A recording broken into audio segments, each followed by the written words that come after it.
Capítulo 5. Deseo ser una madre para vosotros, una maestra de la verdad, para que en la sencillez de un corazón abierto podáis conocer la inconmensurable pureza y la luz que proviene de ella, que destruye la oscuridad, la luz que trae la esperanza. Mensaje de Nuestra Señora del 2 de mayo de 2014. El tercer día, el 26 de junio de 1981, nos quedamos atónitos al ver a cientos de personas esperando en la colina cuando llegamos para la aparición. La noticia se había difundido por la región. Esa tarde hacía un calor sofocante y el aire se fue volviendo más asfixiante a medida que la multitud se agolpaba. Pero no había incomodidad que pudiera impedirnos estar allí. De nuevo subimos a la colina a una velocidad increíble y caímos de rodillas cuando vimos a la Virgen. Más tarde, los testigos nos dijeron que la aparición duró unos 30 minutos. Nos saludó con las palabras: «Alabado sea Jesús», que todos reconocemos como parte del himno tradicional croata. Alabado sea Jesús y María. Entendí luego por qué la Virgen había recitado solo la primera parte. Como humilde sierva de Dios, nunca se hubiera alabado a sí misma. La abuela de Vika le había sugerido que pusiera a prueba la visión rociándola con agua bendita, en caso de que fuera algo diabólico. Argumentó su abuela. El agua bendita haría que desapareciera. Pero en lugar de rociarla, Vika vació todo el vaso. «Si eres la Virgen, quédate con nosotros», dijo. «Si no lo eres, entonces vete». Nuestra Señora sonrió.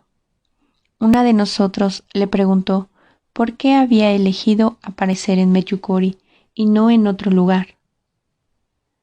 «He venido porque aquí hay muchos creyentes verdaderos», respondió. «He venido a convertir y reconciliar al mundo». Otro preguntó: «¿Por qué te apareces a nosotros? No somos mejores que otros». «Porque os necesito tal como sois», respondió. Cuando la aparición acabó y todos estábamos bajando por la colina, Marija de repente se alejó y se arrodilló. Tenía otra visión. Más tarde nos dijo que la Virgen, llorando, le había dicho: «Paz, paz, paz, y solo paz». La paz debe reinar entre Dios y los hombres, y entre todos los hombres. En cuanto las líneas telefónicas volvieron a funcionar, mi tía llamó a mi madre. Mi tía Slava era una mujer delicada a la que no le gustaban los dramas, y no sabía cómo decirle lo que estaba pasando. ¿Cómo le dices a una madre que su hija afirma que ve a la Virgen María? «Algo le ha sucedido a Marija», dijo la tía Slava. Mi madre se preocupó. «¿Qué? ¿Está bien?» «Bueno, no sé cómo decírtelo». Mi madre temió que fuera algo tan horrible que mi tía no se atrevía a contárselo. Slava continuó: «Dice que ve a la Virgen María». Mi madre permaneció en silencio un instante y luego preguntó: «Vale, ¿te parece que está normal?» «Tiene el mismo aspecto de siempre, no hay nada anormal en ella». Mi madre se acordó de lo rara que estaba en Sarajevo. «Entonces debe estar experimentando algo. Ella no mentiría o bromearía sobre estas cosas». Mis padres vinieron a Medjugorje inmediatamente. Se inquietaron cuando me vieron durante una aparición por primera vez, sobre todo por las extremas emociones que reflejaba mi rostro y las lágrimas que resbalaban por mis mejillas. Conociéndome como me conocían y plenamente conscientes de que mi timidez me impedía desear ser el centro de atención entre tanta multitud, no dudaron nunca de mí. Miro tenía solo 7 años cuando empezaron las apariciones. Él creyó al instante. Para él era simple. Si su hermana mayor decía que veía a la Virgen, era verdad. Cuando llegó el momento de mis padres, volvieron a Sarajevo. Me pidieron que fuera con ellos. Les preocupaba mi seguridad. Cada día era más caótico que el anterior, y la policía y la multitud aumentaban. Educadamente les dije que no estaba preparada para volver. En realidad, quería quedarme allí para siempre. Estaba convencida de que la Virgen podía aparecerse solo allí, en Medjugorje, y nada era más importante para mí que verla. Mi madre me dijo más tarde que mi padre lloró en el coche cuando emprendieron la vuelta sin mí. ¿Qué le sucede?, repetía mientras viajaban. El día siguiente, 27 de junio, los 6 nos reunimos en casa de Marija para descansar y hablar antes de la aparición.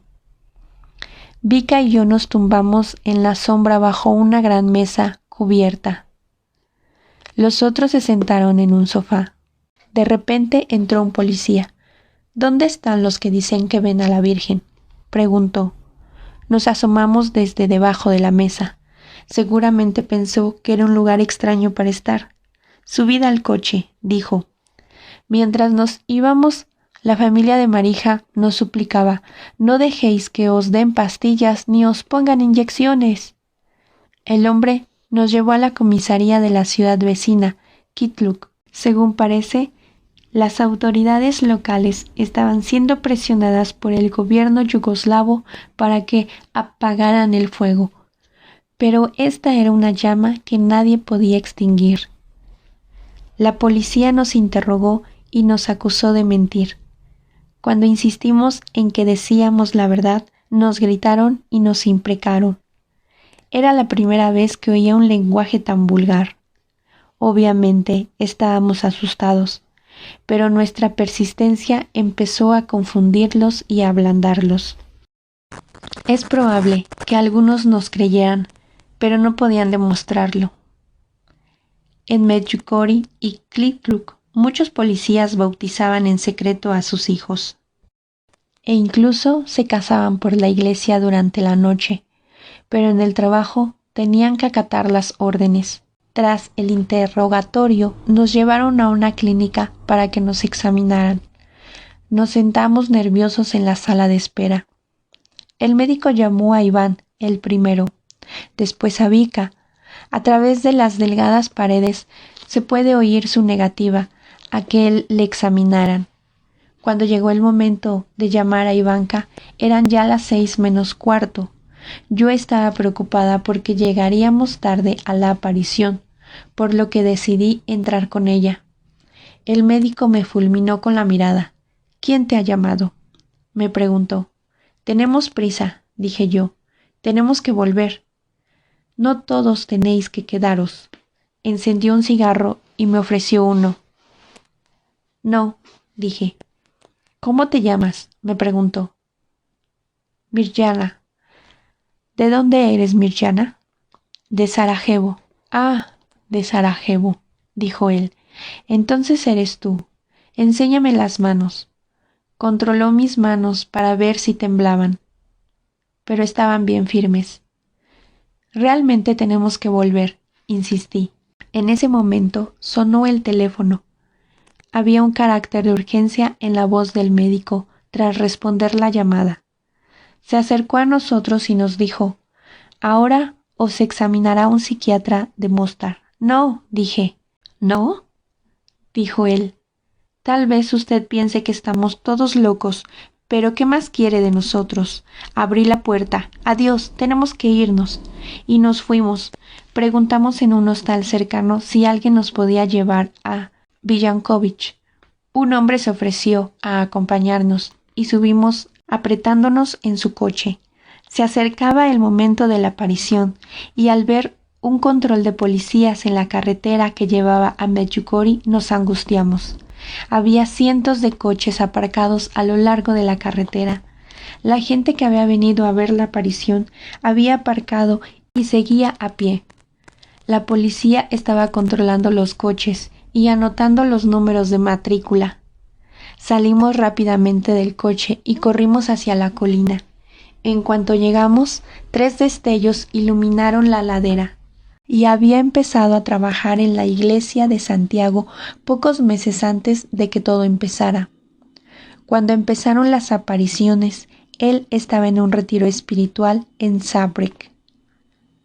El 27 de junio regresó a Medjugorje, pero en el viaje de vuelta se detuvo brevemente en el hospital de Mostar para visitar a su madre enferma. En la entrada del hospital se encontró a una mujer que conocía de Medjugorje y que tenía una herida en el brazo. Además de sufrir el acoso de las autoridades, tuvimos que enfrentarnos a las dudas de las personas que pensamos que sería nuestro mayor apoyo, el párroco. El padre Joso Uspoko, de 40 años de edad, no hacía mucho que había llegado a Medjugorje. Era un sacerdote franciscano, conocido por sus largos sermones. Cuando vio la gran multitud que subía hacia la colina, no pudo ignorar el hecho. Al principio pensó lo peor: mentiras, alucinaciones o un engaño de los comunistas para desacreditar su trabajo. Ver a toda esa gente pasar y dejar atrás la iglesia de Santiago para dirigirse a la colina le preocupó. Si la Virgen María había decidido aparecerse, ¿por qué no lo hacía en la iglesia?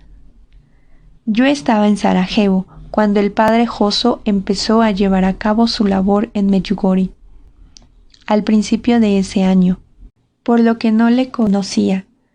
Durante mi vida había sentido un gran temor y respeto por los sacerdotes, por lo que estaba bastante nerviosa cuando me convocó en el despacho parroquial la tarde del 27 de junio. Los ojos de color marrón oscuro del padre Joso hacían juego con el color de su pelo, y su rostro hubiera tenido una expresión amable si no se hubiese forzado por mantenerse serio. Sin sonreír me dijo que me sentara y le describiera la aparición del día anterior. Fuimos a la colina, le dije, y entonces vimos que en el cielo se iluminaba 3 veces. Miré hacia la colina y dije: allí está. Esta vez estaba incluso más lejos que la vez anterior. ¿Y qué hiciste?, preguntó el padre Joso. Corrimos colina arriba a gran velocidad sin esfuerzo. Cuando llegamos al lugar donde estaba la Virgen, nos arrodillamos inmediatamente. Mucha gente subía por la colina mientras estábamos arrodillados. Algunos nos pisaron las piernas y otros pusieron niños delante de nosotros. Yo me desmayé a causa de todo esto y por la emoción.